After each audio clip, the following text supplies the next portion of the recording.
Hello Mason Nation and welcome to Mason Sports Insider, a weekly show that recaps the latest events revolving around Mason athletics, and I am your host, Tyler Byram.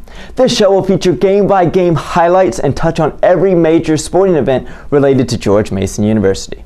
We will start off the program with the dramatic game at the Patriot Center on Saturday night as the men's basketball team hosted Davidson. Coming into this game, Davidson was the clear favorite, being one of the top 4 teams in the Atlantic 10. But Mason was not going to make it easy. After trailing for a majority of the game, the Patriots made a second-half surge led by sophomore Marquise Moore, who finished the game with 18 points. Other standouts include Siobhan Thompson, who got the right-handed tip in here to give him his 9th double-double of the season. However, with 12 seconds left in the game, Davidson got the ball off an air-balled free throw and trailing by only 3. Brian Sullivan then went down the court and drained this toughly contested three-point shot to force overtime. In the OT period, the momentum was gone from the Mason side of the ball as they would eventually lose 80-73. Mason's record now stands at 6-12, 1-5 in the Atlantic 10, with the lone victory being against LaSalle. The team is now 12th in the conference standings, leading only Duquesne and Fordham. Now moving to women's basketball. Coming into their game against Rhode Island, Taylor Brown needed 3 points to reach the 1,000 points in her career as a George Mason Patriot. She did so off of this 3 in the first half, making this her the 18th person in program history to accomplish this feat, but doing so in a school record 50 games. However, in terms of the game, Brown, who only scored 10 points, and the rest of the Mason team struggled to score offensively, leading to only 45 points. The duo of Charisse Wilson and Sydney Lewis proved too much as they combined to score 35 points for Rhode Island as they defeated the Patriots 57-45.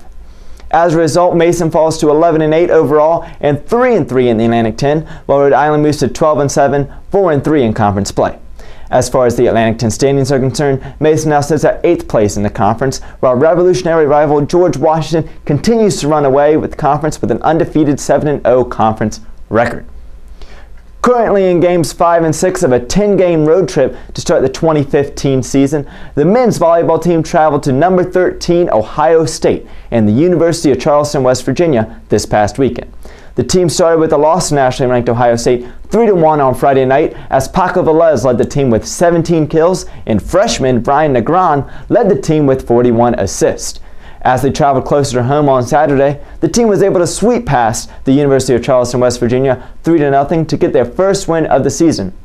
Once again, Brian Negron led the team with 23 assists, with fellow freshman Weston Barnes recording 10 digs. After this weekend, the team pulls to a record of 1-5, 5th in the EIVA. However, all losses came against top 15 opponents. The swimming team competed in their first duel since November when they traveled to Army this past weekend. Unfortunately for them, both the men's team and the women's team fell to the Black Knights 180-95 and 165-129 respectively. The top performers for the duel were Travis Laurie winning the 50 and 100-yard freestyle races, as well as anchoring the winning 400-yard freestyle relay, and Sydney Fisher, who won the 50-yard freestyle and 100-yard butterfly races. With both losses, the men's team fell to a record of 4-4, while the women now have a mark of 2-6.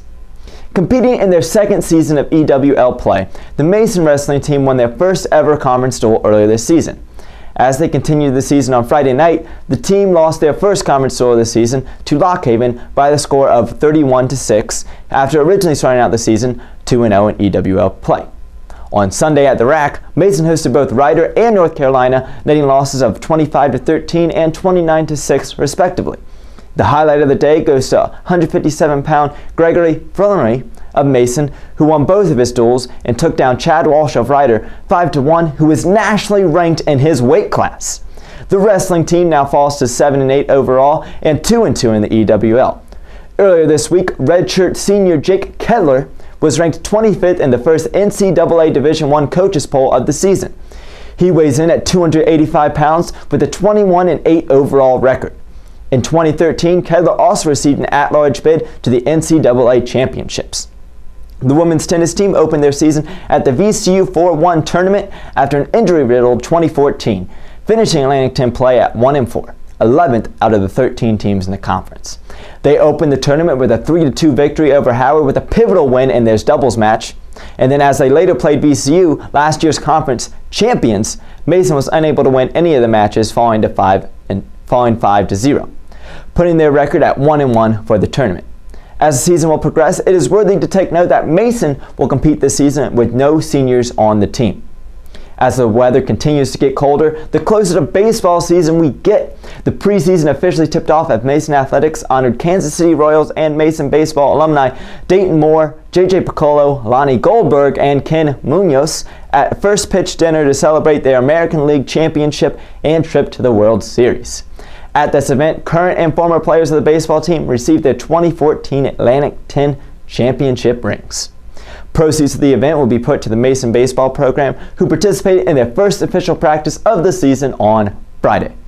And finally, the NSCAA All-American Timmy Mulgrew of the men's soccer team has been invited to try out for the New England Revolution of the MLS. Mulgrew graduated from Mason in 2014 and left the program with a total of 26 goals, ninth most in Mason history, which included 13 goals his senior year. Well, that will end this week's edition of Mason Sports Insider. I would like to thank everyone for tuning in and hope that you continue to do so for the remainder of the spring. We will now conclude the show with this week's upcoming schedule. On Wednesday, the women's basketball team will travel to rival VCU at 7 o'clock. On Thursday, the men's basketball team will host St. Louis at 7 in the Patriot Center after 2 overtime losses to the Billikens last season. On Friday and Saturday, the indoor track and field team will host their annual tournament entitled Patriot Games at the Fieldhouse. And then on Saturday, the swimming team will face George Washington Colonials at 1 o'clock in D.C. for the last regular season duel of the season before the Atlantic 10 Championships in February. The women's basketball team will also face the Colonials at home at 2 o'clock in the Patriot Center. Then at 7 at the Rack, the wrestling team will face nationally ranked EWL opponent Edinburgh, while at the same time the men's basketball team will play at Duquesne University. Until next time, I am Tyler Byram. See you next time, Mason.